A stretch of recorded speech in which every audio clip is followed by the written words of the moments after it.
नमस्कार। जनमानस विवेचना के YouTube चैनल पर आपका स्वागत है। मैं हूं अमलेंदु भूषण खां। आज प्रधानमंत्री नरेंद्र मोदी बिहार के दौरे पे हैं। प्रधानमंत्री नरेंद्र मोदी दरभंगा में all India institute of medical science यानी एम्स का शिलान्यास कर रहे हैं।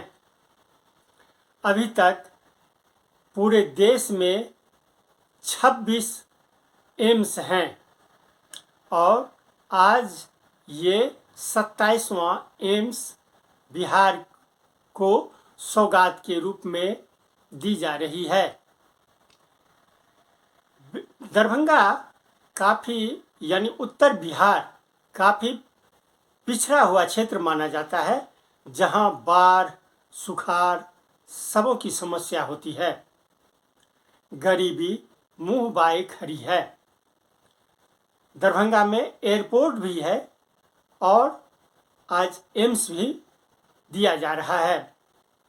लेकिन खास बात यह है कि दरभंगा में मेडिकल कॉलेज बहुत पहले से है।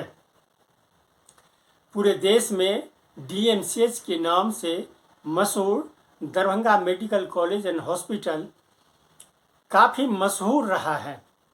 वहाँ बिहार के कोने कोने से लोग इलाज करवाने के लिए जाते थे। लेकिन पिछले कुछ दशकों से DMCH मरणासन स्थिति में पहुँच गई। वहाँ न दवा न डॉक्टर, कोई भी नहीं, व्यवस्था इतनी चरमरा गई जिसकी आप कल्पना नहीं कर सकते। वहाँ के दरभंगा के लोगों को इलाज के लिए आप समझ सकते हैं पटना, दिल्ली आना पड़ता है। तो इसी से आप अंदाज़ा लगा सकते हैं कि वहाँ की स्थिति क्या है। आज मैं दरभंगा स्टेट के महाराजा कामेश्वर सिंह जी के योगदान को भी याद कर रहा। आजादी के पहले और बाद में भारत के विकास में उनका महत्वपूर्ण योगदान रहा है। मेरे संसदीय क्षेत्र काशी में भी उनके कार्यों की बहुत चर्चा होती है। महाराजा कामेश्वर सिंह के समाज कार्य दरभंगा का गौरव है, हम सभी के लिए प्रेरणा है। साथियों, दिल्ली में, केंद्र में मेरी सरकार और यहाँ बिहार में नीतीश जी की सरकार मिलकर बिहार के हर सपने को पूरा करने के लिए काम कर रही है। हमारी विकास एक खास बात यह है कि आज प्रधानमंत्री जिस एम्स का शिलान्यास कर रहे हैं वो एम्स पहले सहरसा में, मिथिलांचल के ही एक भाग सहरसा में स्थापित किया जाना था। लेकिन सहरसा में उस एम्स की स्थापना नहीं की गई।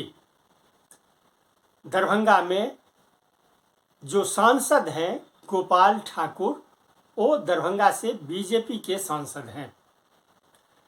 सहरसा तो अब लोकसभा क्षेत्र नहीं है, मधेपुरा लोकसभा क्षेत्र है और सुपौल लोकसभा क्षेत्र है। सहरसा लोकसभा क्षेत्र को समाप्त कर दिया गया परिसीमन करके, और उसे समाप्त कर दिया गया। अब मधेपुरा लोकसभा क्षेत्र है, जहां से जनता दल यू के सांसद हैं। जनता दल यू बिहार में गठबंधन का, NDA का एक हिस्सा है। बीजेपी और जदयू मिलाकर एक साथ मिलकर के बिहार में सत्ता चला रही है।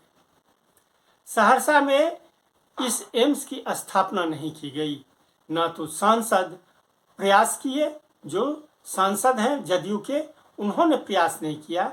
सुपौल से कांग्रेस के सांसद रही हैं और सांसद हैं अभी पप्पू यादव की पत्नी, लेकिन इन लोगों ने कोई खास प्रयास नहीं किया सहरसा में एम्स स्थापना के लिए, जिसके कारण वो एम्स दरभंगा में शिफ्ट हो गया और आज उसका शिलान्यास किया जा रहा है। यहाँ पे राजनीतिक जो हालात है वो आप समझ सकते हैं कौन कितने पानी में है। दरभंगा में एम्स स्थापित करने का मकसद राजनीतिक तौर पे देखा जा रहा है, जो पूरे मिथिलांचल को दरभंगा में एम्स दे करके साध लिया गया, लेकिन ऐसा नहीं है। दरभंगा की हालत और सहरसा पूर्णिया की हालत जो है वो राजनीतिक की स्थिति वो बहुत ही अलग है। हालांकि पूरे बिहार की बात करें तो पूरे बिहार की जो हालत है वो पूरी दुनिया में चर्चित है, देश ही नहीं पूरी दुनिया में चर्चित है। तो अंदाजा लगा सकते हैं आप जो क्या किन कारणों से सहरसा से दरभंगा शिफ्ट किया गया। एक तर्क दिया जा सकता है जो दरभंगा में एयर कनेक्टिविटी है। एयर कनेक्टिविटी तो अब नीतीश गवर्नमेंट जो है, नीतीश कुमार की सरकार, वो सहरसा में भी एयर कनेक्टिविटी देने जा रही है। सहरसा से भी आप किसी भी जगह बाय फ्लाइट जाने आने के लिए तैयार रहिए, ऐसी बात नहीं है। दरभंगा से भी ज़्यादा अच्छा होता अगर पूर्णिया में, सहरसा में नहीं दिए तो पूर्णिया में दे देते, लेकिन पूर्णिया के सांसद हैं पप्पू यादव। पप्पू यादव फिलहाल तो इंडिपेंडेंट हैं, वो बीच में कांग्रेस में भी शामिल हो गए थे, लेकिन फिलहाल इंडिपेंडेंट हैं। तो पप्पू यादव वहाँ सांसद हैं, तो वहाँ पे इसे स्थापित नहीं किया जा सकता, क्योंकि पप्पू यादव तो बीजेपी के सांसद नहीं हैं, इसलिए पूर्णिया में नहीं दिया गया। सहरसा में, मधेपुरा में वही हालत, सुपौल में भी कांग्रेस के सांसद हैं। तो इसी को देखते हुए राजनीतिक कारणों के कारण ही दरभंगा में एम्स को शिफ्ट कर दिया गया और वहाँ जो है, जो भी सांसद हैं वो इसको शिफ्ट कराने में सफल हो गए। अब आप सोचिए जो राजनीतिक कहाँ से कहाँ पर किस स्तर तक गिर सकती है या जा सकती है। आज के लिए बस इतना ही, हमें दीजिए आज्ञा। नमस्कार। आप मेरे चैनल को ज़रूर लाइक करें और सब्सक्राइब करें।